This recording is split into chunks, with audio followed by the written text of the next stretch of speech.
ayoko na, suko na ako. Kumbaga, tinamad na ako.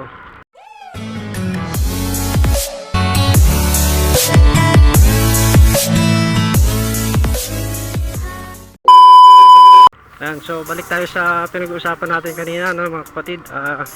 So sa wakas, ayun nga, at nakakuha na tayo ng ATM, no? So meron tayong bank account. So medyo malapit na nga tayo sa katotohanan, which is yun nga, kailangan natin ipunin yung $100.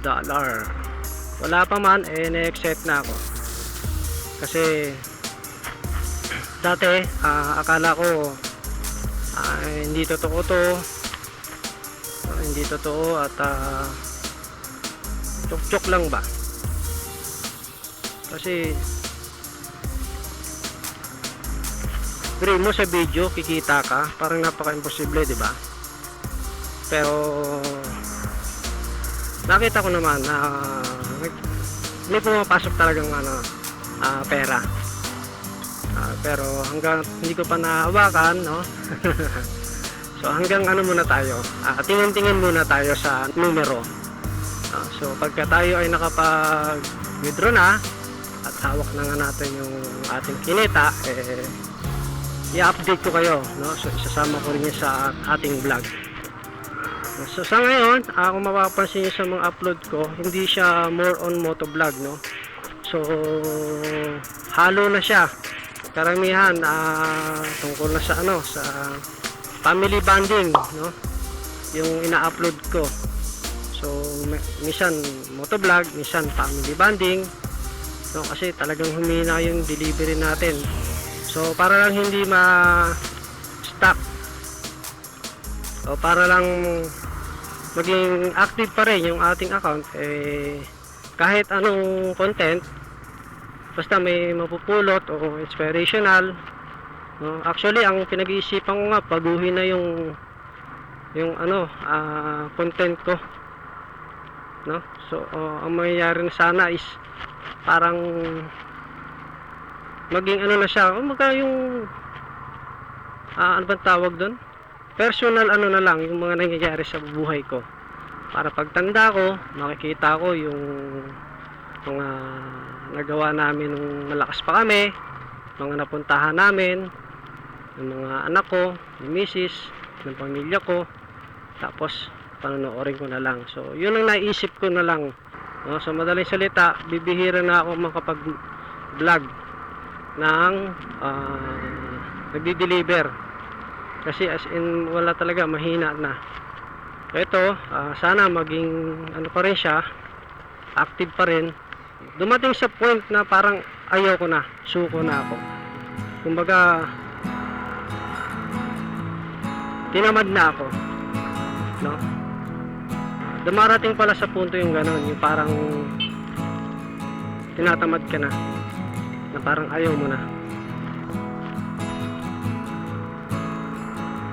So sabi ko, baguhin ko na lang.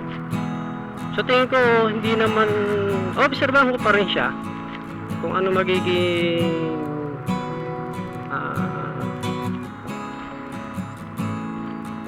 resulta pag pinaghalo ko yung motovlogging at saka yung personal life ko sa pag-upload.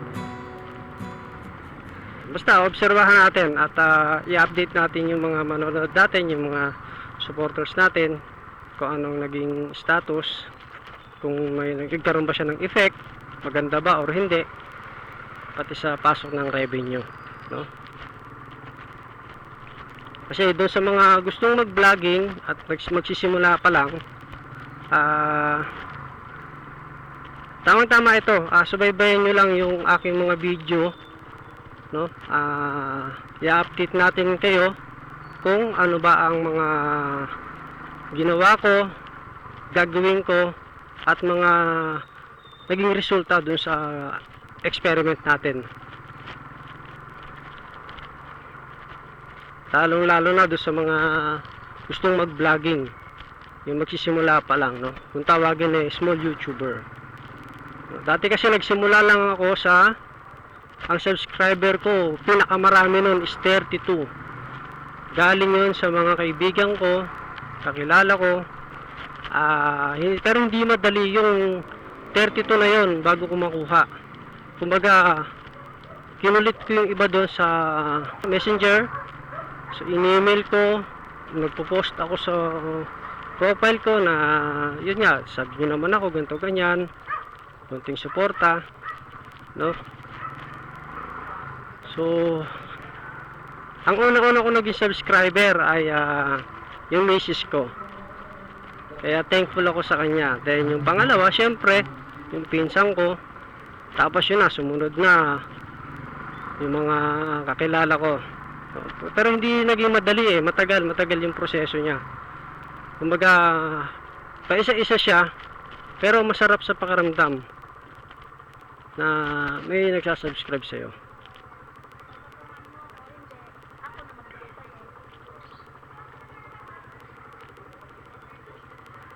Kaya pwede muna tayong ulam.